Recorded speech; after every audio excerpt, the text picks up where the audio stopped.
Thank you, everybody, for joining us back here at Global Compliance Applications Corporation's channel. Just want to let you all know who we're talking to today. We're talking to Miss Mandy Lile, the founder and chief executive officer of Potency number 710.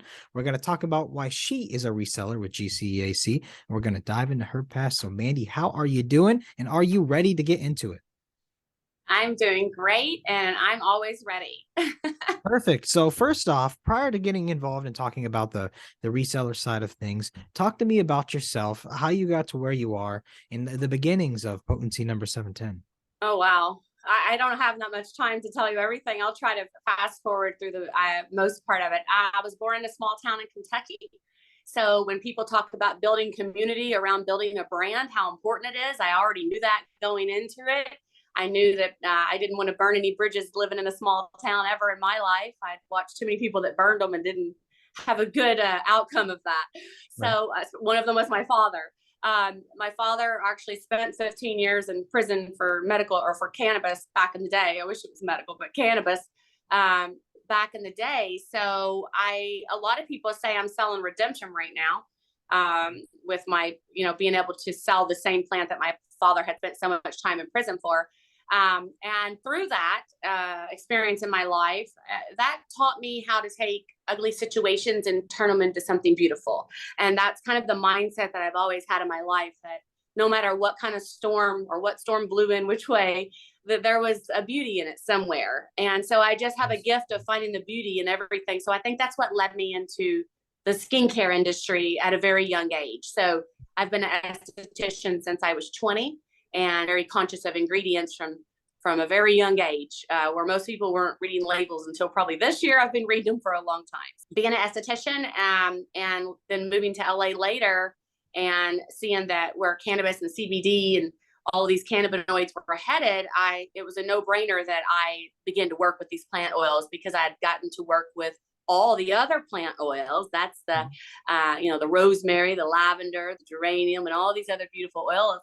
And I hadn't got to work with cannabis, but knew the powers in it. So being able to get with the right formulators and know what I knew with the past plants, and being able to work with this one that's kind of the hidden ingredient, I now have Potency, and I'll be 5 years old in March. I launched March 2018 prior to that Farm Bill passing. So okay. I'm considered an OG.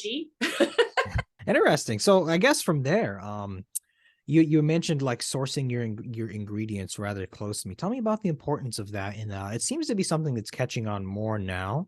So tell me about like what's really key there. I think I just learned early on how important ingredients was, and because our skin is the largest organ our body has. We wear it on the outside, and I feel like so many people lack attention to their skin. Where if the doctor says, your heart's not acting right or your liver's not acting right, people tend to get so concerned with that, but they forget about what the largest organ does. So I've always been into knowing what was in my products. I tried to stay away from synthetic ingredients as much as possible.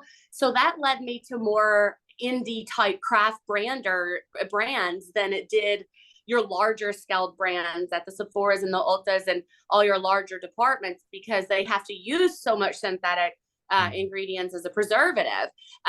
So I've always leaned toward products that were, made with plant extracts versus a synthetic chemical. And in terms of kind of tying things back into the GCAC things in terms of traceability, how much do these tools help you in that process?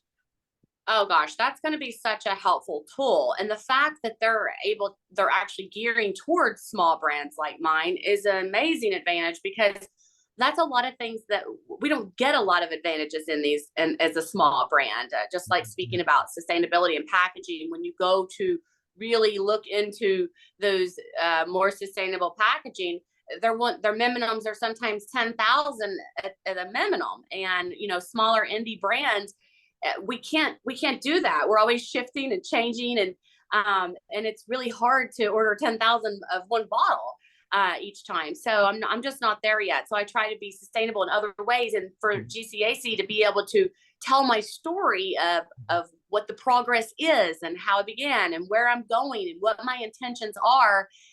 really helps the public know who I am and grow with me. So Yeah. I'm excited. So now you're officially a reseller there. So you're evangelizing the word. How long do you think the rest of the world catches up on this? Well, I hope it's not like how the music used to be back in my hometown. I think my friends in bigger cities were listening to a song a few years before I ever got it. So I hope it's not, I hope it doesn't go that slow. But I would say, I mean, as slow as it's been for the CBD industry and as much censorship as we've had, I feel like I could have been light years ahead had we not had so much censorship. So with this, I hope that it speeds up my side of things, but for the public to really catch on, I think it's going to be hopefully sooner than later, because I think with social media, a lot of people have been able to hear what's going on faster than they did ever before. So if there's an ingredient out there or a recall on something, I think the general public are just able to see that a lot faster through social media than waiting on their local newspaper to show up, which could be a day or two late, So I think this is a definitely a way to get the news out there. Yeah, fair enough. Yeah, it seems like a cultural progression has accelerated with social media. So it allows ideas and so on to not only seed but bloom a lot faster and spread throughout people. So and you're starting to see this also on the investor side of things too, with investors wanting traceability, investors wanting sustainability, which is a great, strong but soft hand to push companies to kind of fall in line there. Yeah, it is. It really is.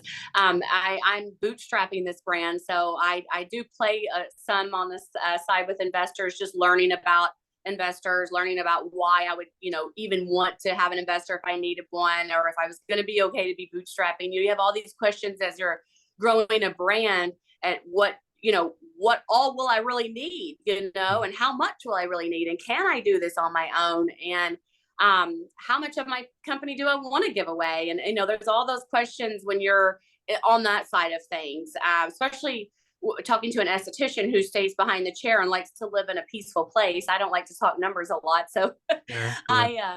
I right now am bootstrapping myself. So, but I am trying to learn as much as I can about all the investors' road, because I know one day it might be that moment when I need one, and the connection of having one at my fingertips is much, it's a nicer end result than having to go search for one at the last minute. So just meeting these investors along the way has been an advantage.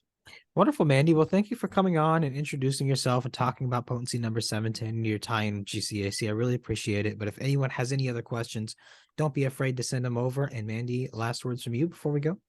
I just want everybody to make sure they're taking good care of themselves, and that self-care builds confidence, and to start installing this in your children early on.